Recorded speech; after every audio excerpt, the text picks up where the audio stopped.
So I'm not doing a voiceover for this in my editing software. I've had enough. I've had enough. I've had enough. This is the last video I'm gonna be ever doing on The Last of Us Part 1. This is the last one. Okay? This is it now.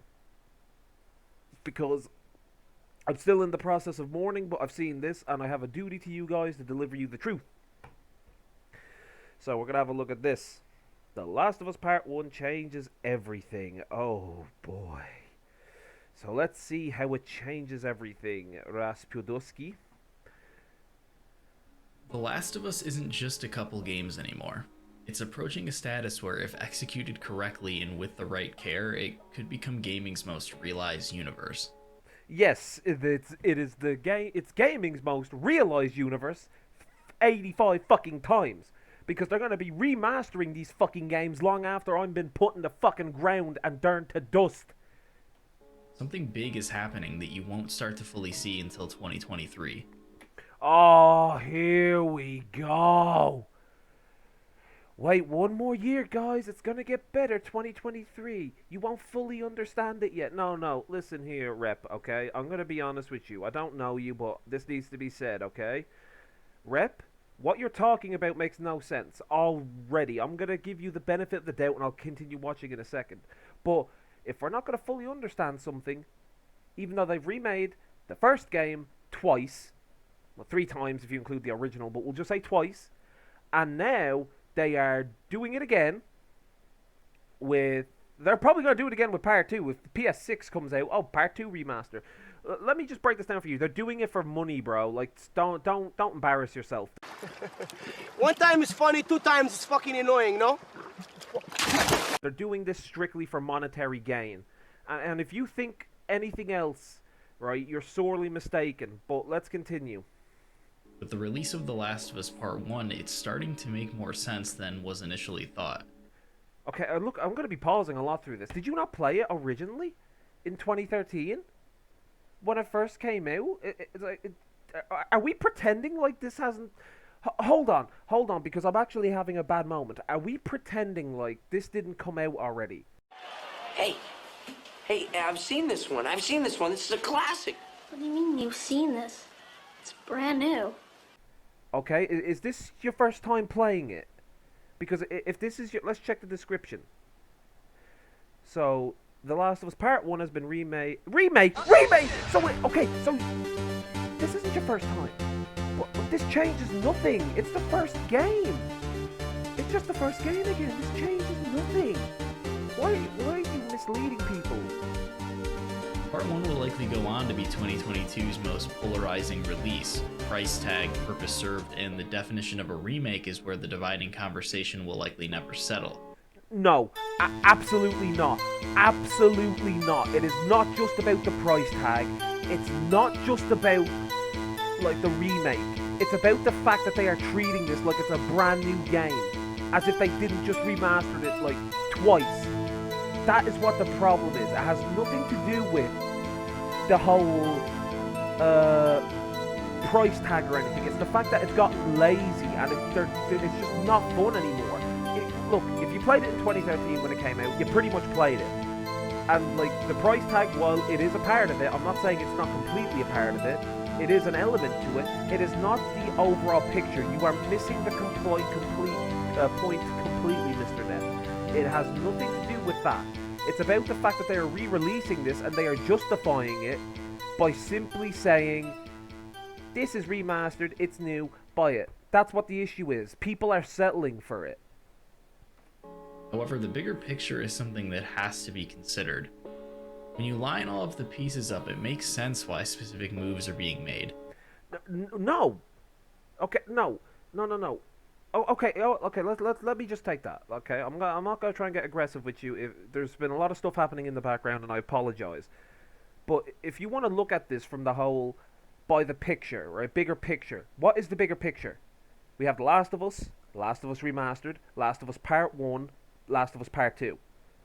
What is the bigger picture? I'm sure you're gonna explain it, and if you make me look like a dumbass, I'll upload this regardless. Fair play. But I'm not seeing this bigger picture stick. Won't be until the HBO show and factions are in the eyes and hands of the public that everything takes shape. The Last of Us Part 1 had much more of a role to play in this vision than most will be willing to give it credit for. You have to be able to appreciate the creative act of endeavors like these to find the answers you're looking for. What are you talking about? Why are you speaking in riddles? Like, speak plainly. What is this all? You have to appreciate the depth of it to fully understand what you're looking for. Like, what does that mean? Like, speak fucking plainly. I don't know if you're an intellectual or if you think you're an intellectual, but like, this ain't intellectual shit. Like, could you just explain it? And you're not the only one who's guilty of this, so don't worry. But like, you just said, oh, we have to wait for the HBO show and like the factions to be introduced. Bullshit, we do. This has already been done. Like, I could sit here and pick this apart piece by piece like I'm doing now. Because, like, I'm going to turn 7 minutes into 20. Because, like, out of spite. Because this doesn't make any sense. You've lost me. The Last of Us was an easy story to fall in love with in 2013. It was leading in visuals, character writing, and world building. It's no surprise why it took on the fanbase it did after the last almost 10 years. Yes, this is true. It was it was very good when it came out. The game itself was very good for the time. It was a compelling new story and everything was just going well. And like, I honestly it deserved the game of the year, like, in flying colours. It was very good. And then Naughty Dog took a golf club to the entire series. But that's besides the point. The point here is that it was good, and I will give you full marks on that. That is true. Many have played it an outrageous amount of times over the last decade, so it makes sense to doubt that a remake would be needed considering you can still find that defining experience on PlayStation 3 or 4. Okay. Well, I could debate that, and I could be and I'm going to be right about it, because there is literally no reason for this to exist. There is no reason for Part 1 to exist other than, you know, cash grab, or, well, yeah, really just cash grab. But if you take, as I said, like, a few minutes ago, if you take the cash element out of it, it's just the fact that, for me anyway, I'm not speaking for everyone, but for me, it's just a lazy remake. Like, if anything, when you do comparisons to the PS4, PS3 one, the PS4 looks marginally better than this current one. And that says a lot. And look, I'm willing to change my view on it, but as of right now, I do not think that you're making sense, because let me just let you finish this. After weighing all of the options pre-release, what I found in Part 1 was very different from what I thought I was in for. Playing The Last of Us Part 1 felt like playing the game for the very first time again in 2013. A lot of this is owed to the new character models and the preserving of the original actors' performances. But, like, okay, I can sort of understand it from that aspect, but like, new graphics, that's all you bought this for then. Like, updated character models and graphics. Like, what? Like, that doesn't, like, okay, if that's the case, then the game is only worth, like, at most 50, and the least is 30, because that doesn't justify a full retail price tag, whatever way you look at it. And I think even you know that, Rep. Like, I think you do. Don't, like, I know you're not trying to act like an apologist, but like, this whole title of The Last of Us Part 1 changes everything. It changes nothing. It changes literally nothing. You would be surprised how much your connection to these characters can deepen when they make a multi-generation graphical leap. This game has What? So, there was a lack of depth before? Because when I played it, I was very attached to these characters. Like, a spoiler alert, I'm going to give you a few seconds. Click off the video. Click off the video. Click off the video. Okay, so, when Ellie was eventually, like, in the hospital and she was about to be killed in order to save, like, I related with Joel and his emotions, regardless of the graphics. If the story is compelling, then you're going to stay and play it for the story. Graphics will have nothing to do with that. If you like the story, then you like the story for the story, not for the facial animations, not for the graphical updates. It was for the narrative. To sit here and say that you connect to it more because of the character updates is like saying that you connect with a pizza more because it got extra toppings added to it. It was still the same as it was before, it just has more flair. It doesn't make any sense. at any point connected with you, Part 1 will reinforce it. The subtleties in each character's face movements combined with them looking like real people makes the overall game far more immersive than it originally was. As visual tech has incrementally improved, Tech, graphics, tech. That's all I'm hearing, mate. I know it sounds like I'm being a dick, but I'm trying really hard to find more reasons to agree with you. But the pretty much like anticipus of what you're saying is that better graphics makes it good, and like that is not the case at all. Like if we can find like an agreement, a middle ground to say that the game with the updated graphics is nothing without the good narrative, then we could say yes, I agree with that. But right now you're just sounding like a graphics nerd. And like that's a very dangerous thing to say because like dude, like I understand that there's going to be people that are going to like this game and I'm not going to trash you on that, but like to turn around and say what you're saying, it just doesn't make sense. Not completely. It makes complete sense to like the ideal consumer, but to me it's like you make sense on one thing, but then the next thing you just go off. year after year, you start to wonder how much further it can go. This question was being asked in 2009 when Naughty Dog launched Uncharted 2, but here we are, and as if it wasn't achieved enough in Uncharted 4 or The Last of Us Part 2, Naughty Dog's characters feel more alive than ever. The Last of Us has a lot. Wait, no, don't. Explain what you mean by that. They feel more alive than ever because of updated facial animations, or they feel more alive than ever because I can connect with them more due to the realistic facial animations and the overall graphics. Like, don't just say that and then just move on from it. You need to explain your answers. I do it in my stuff, and I'm not trying to hold you to my standard, but it's like, if you're doing this, you gotta say it and then explain what you mean, because you're just gonna confuse people.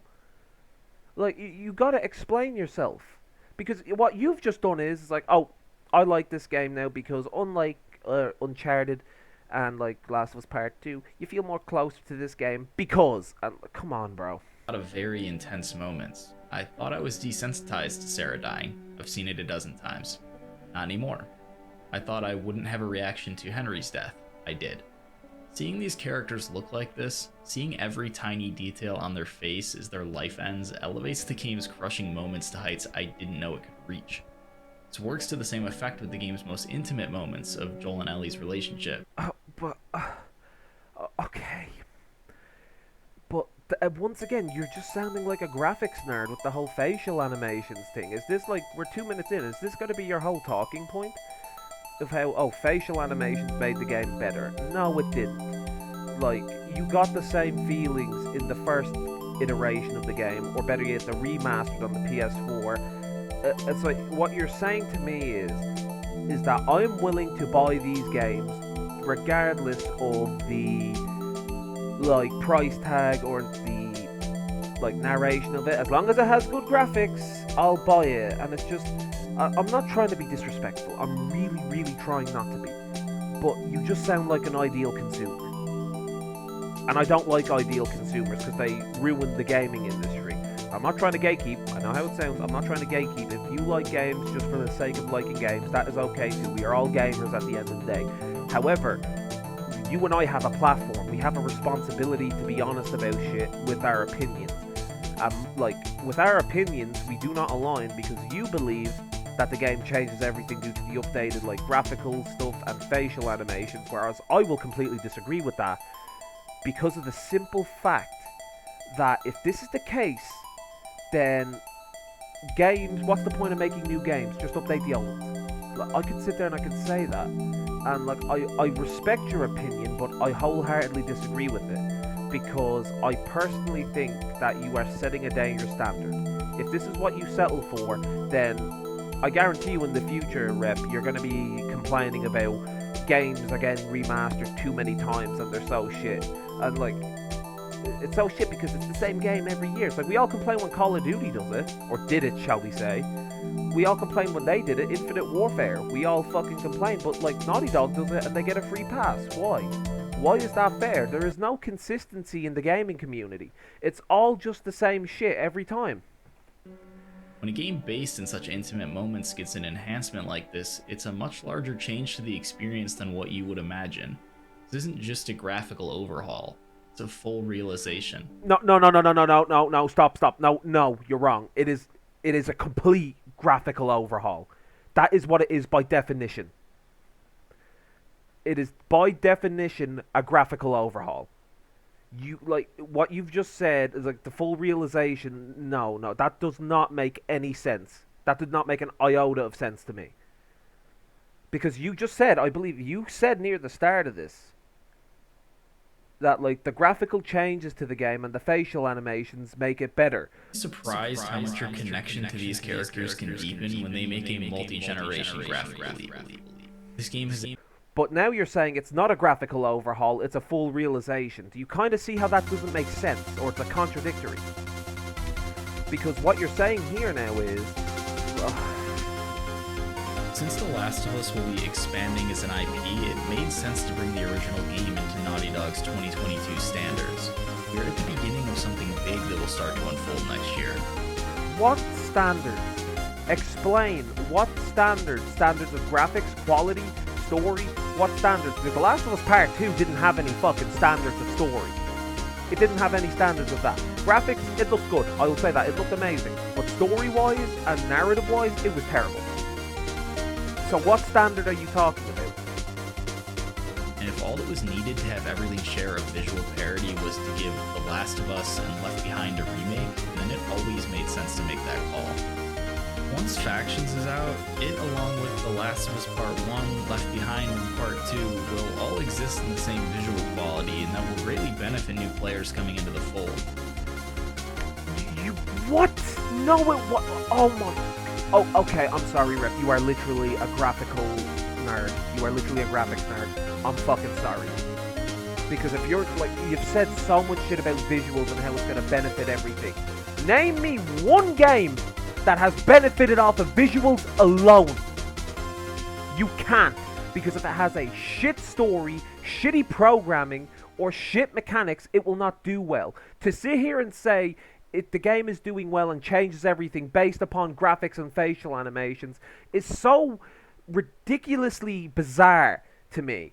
Because it's like, that is exactly like saying Call of Duty would improve if it were to change its shooting animations and body movements to match that of actual combat soldiers.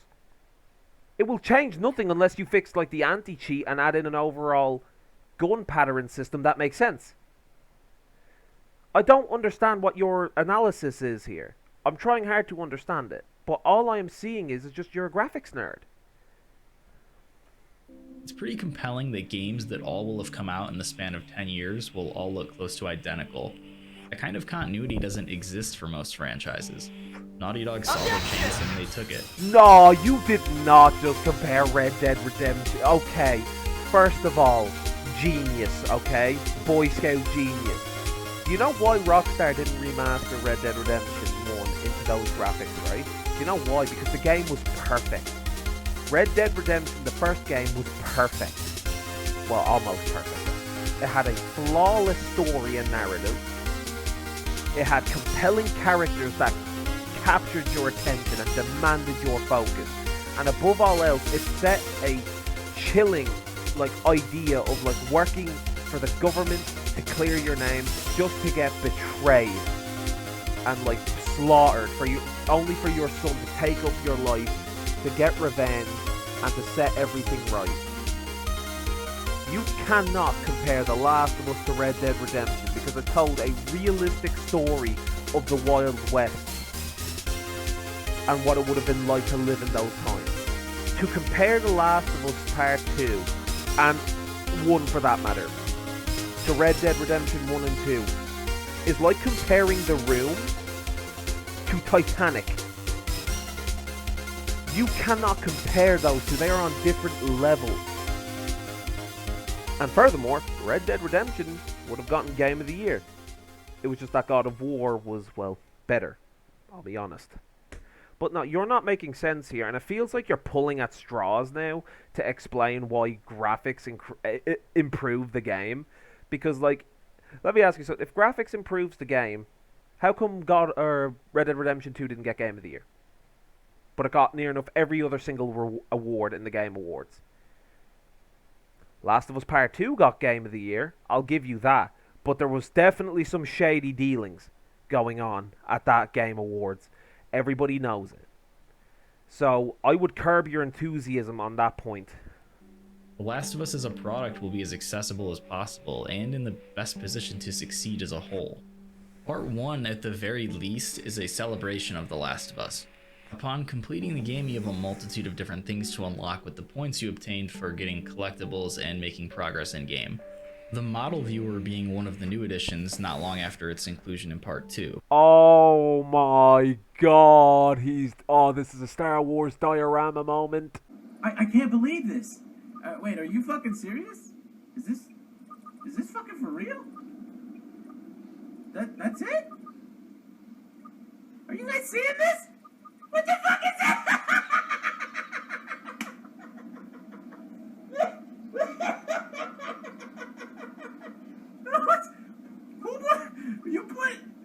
You put dev time into this mode. You put precious dev time. I mean, I guess it didn't take it very long to make, but what is this? We're now crediting the game for having a model viewer.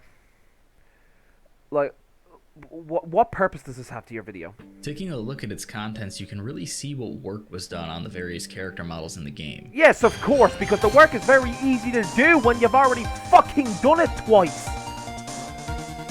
Joel and Ellie have also been given a ton of new skins to mess with, even allowing Joel from The Last of Us Part 2, or having a young Ellie wearing Part 2 Ellie's new outfit. Gameplay modifiers make their return, and of course its overwhelming number of accessibility options. It's the definitive version of The Last of Us. Oh, there we go. He's admitted it. It's definitive edition. It's just a definitive edition that didn't need to happen. Thank you. It took you fucking minutes to finally admit it. But I could tell that he was not doing well when he was writing out his script. Because the issue is with this, is that you could tell that he was trying to stretch the whole graphical improvement point to the very last before he got to explaining like the character model shit. That's how shallow this remake is. There is nothing in it apart from the collectibles, costumes, and model viewer. But even then, if you take that away, it's still the same game as like 2013 or 2015 The Last of Us remake. It's a joke. This is a sham. This is an apologist. This is just a graphics nerd. Quality of life features added clean up any dated PS3 annoyances. Joel's movements feel much smoother and responsive. The horse game... Notice how he didn't bring up anything about the PS4 stuff yet. Notice the first thing he hones in on is the PS3 annoyances. No, I've seen this. This is a pattern. Every single person who sings this game's praises, they never talk about the PS4 one. Because if they do, they realize that, oh, I'm literally counteracting my point now. Play and the workbench improvements are that of Part 2. And one of my personal favorites, you no longer have to crouch in place to listen to audio logs. You can actually just walk around with it in your hand. Ladies and gentlemen, that was my review on this gentleman's video. Do not send any hate to him. Like, don't insult him. I was frustrated at the time of recording this, but a lot of the stuff that he was saying, it did not add up. And I had to point that out to him, and I hope he improves. But no, that was just some of my thoughts on it. And yeah, I just thought that it was very silly points that he brought up, like depending a lot on the future and stuff. But yeah, if you like this, favorite, whatever you want to do, and yeah, I'll see you next time. But again, do not send any hate towards this man, okay? Do not, and I repeat, do not send any hate towards this man. He doesn't deserve it.